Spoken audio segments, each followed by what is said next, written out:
Thank you for watching, liking, commenting, sharing, and subscribing right now. Hi YouTube, I'm Chris Pirillo, and this is your Geek Out for Wednesday, June 13th, 2012. And our Geek Out is once again sponsored by GoToAssist from Citrix. You can take control of your IT world from one simple cloud-based platform. GoToAssist proactive alerting allows you to fix small issues before they become big problems. And for a free 30-day trial, visit gotoassist.com, click the Try It Free button, and then of course use the promo code Pirillo. Open source weight loss week 5. Hydration is key. There are many geeks out there who've been losing weight together, and we're vlogging and blogging the progress. You know, if you've been watching the Pirillo vlog, you've seen me actually shed about 5 or 6 pounds, and you could really see it in my, I can see it in my face, and I intend on rolling forward, hope to lose another 10, and if you want to make this journey of weight loss together, do it with us. A group in Locker Gnome is wanting to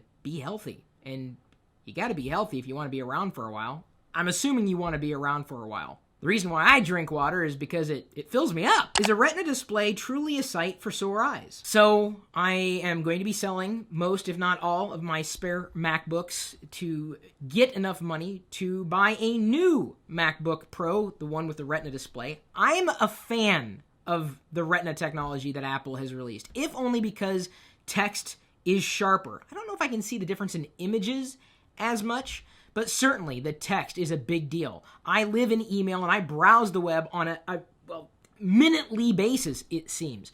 So I'm looking to have that type of experience on a computer screen, not just on a phone screen, even though, yes, a phone these days, or a smartphone, certainly could be considered a computer. But are you going to be willing to go to Retina technology and get a sharper image on the screen versus buying another computer that may not have as sharp an image? Let me guess. If you could get a Retina display in the PC realm, you'd buy it. Using storytelling in blogs. I've often called articles we've posted to Locker Gnome stories, if only because people don't want to read blog posts, do they?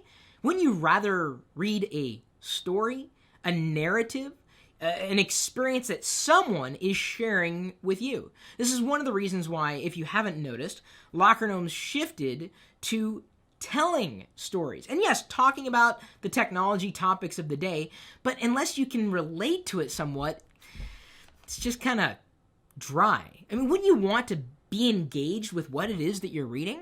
And if you want to be successful in blogging, you've got to be a good storyteller. Some people ask how I've been so successful with the vlogs that we've been producing in the Locker Gnome YouTube channel. And it's largely because we're telling stories, a personal narrative, and I'm telling you, people really want to connect with that. It looks like we have posted our Adobe Premiere CS6 review. I've used Adobe Premiere in the past. I didn't really use it that much because I just found the interface a bit kludgy.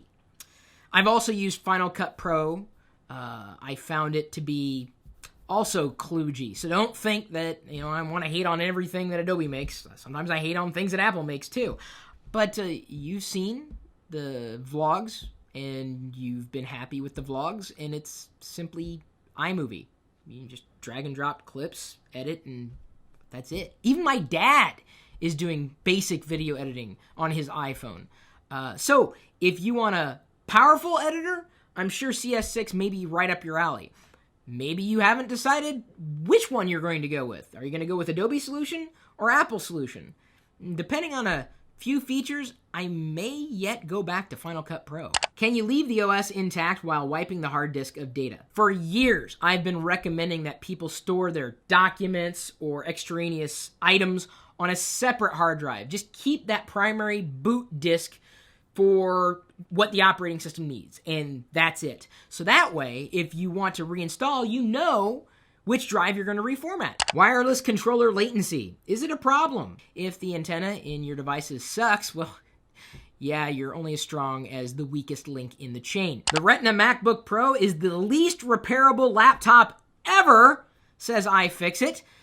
That's disappointing. I'm still going to get one. And you're like, what? Why are you still getting one? It's the least repairable. Here's the thing. I've had laptops that have been junk, and I've had laptops that have been amazing and have lasted through the years. I would intend on purchasing Apple Care if I do go ahead and get that new MacBook Pro with a Retina display. And that should cover most, if not all, the problems that I would run into with that particular MacBook. I don't know if it's to the point where I'm concerned about not being able to repair the laptop. I can't think of a single laptop in the past 5 years that I've wanted to upgrade, that I haven't been able to upgrade. Usually I just plug in an external peripheral and I'm good to go, or external media.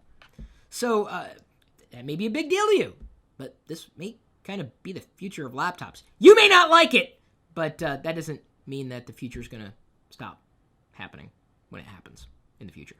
Experience more with expanded tweets.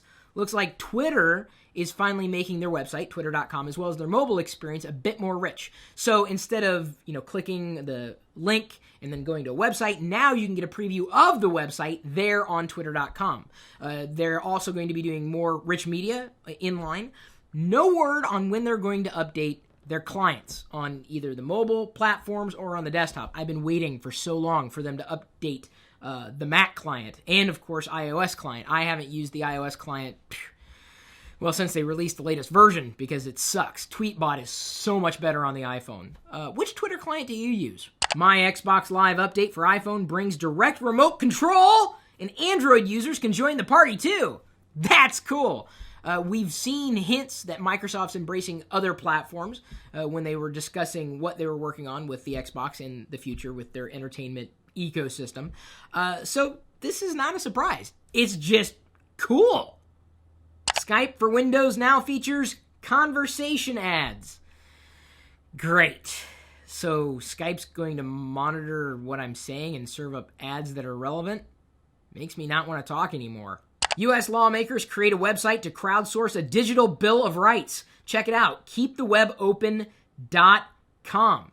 You could craft our future. This could be, the future of government.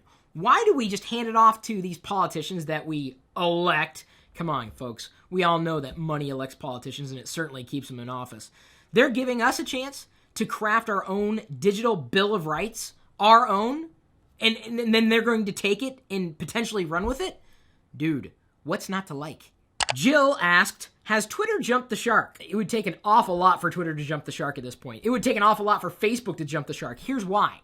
There's so many third-party apps that are out there that need Twitter and Facebook. They're not going to disappear. MySpace wasn't that way. Facebook, think about it. How many apps do you use, or websites or services you use, and you connect your Facebook account to it as your primary login? I have dozens, if not hundreds of those. So I don't think Facebook's going to die anytime soon. Twitter is much the same way. I authenticate through Twitter on a variety of services and applications across the board. I don't know.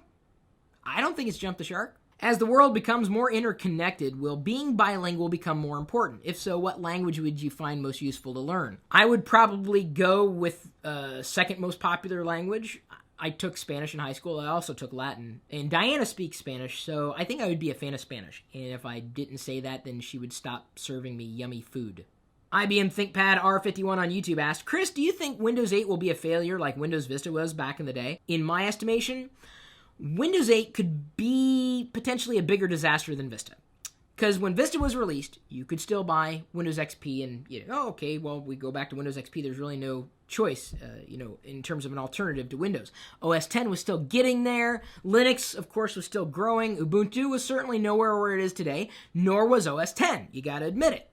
So now, Microsoft is trying to ship an operating system and make it optimal for any kind of environment. And they're screwing up left and right. Matt Ryan has not been very happy. I know plenty of die-hard Windows users who are not very happy. Some people are.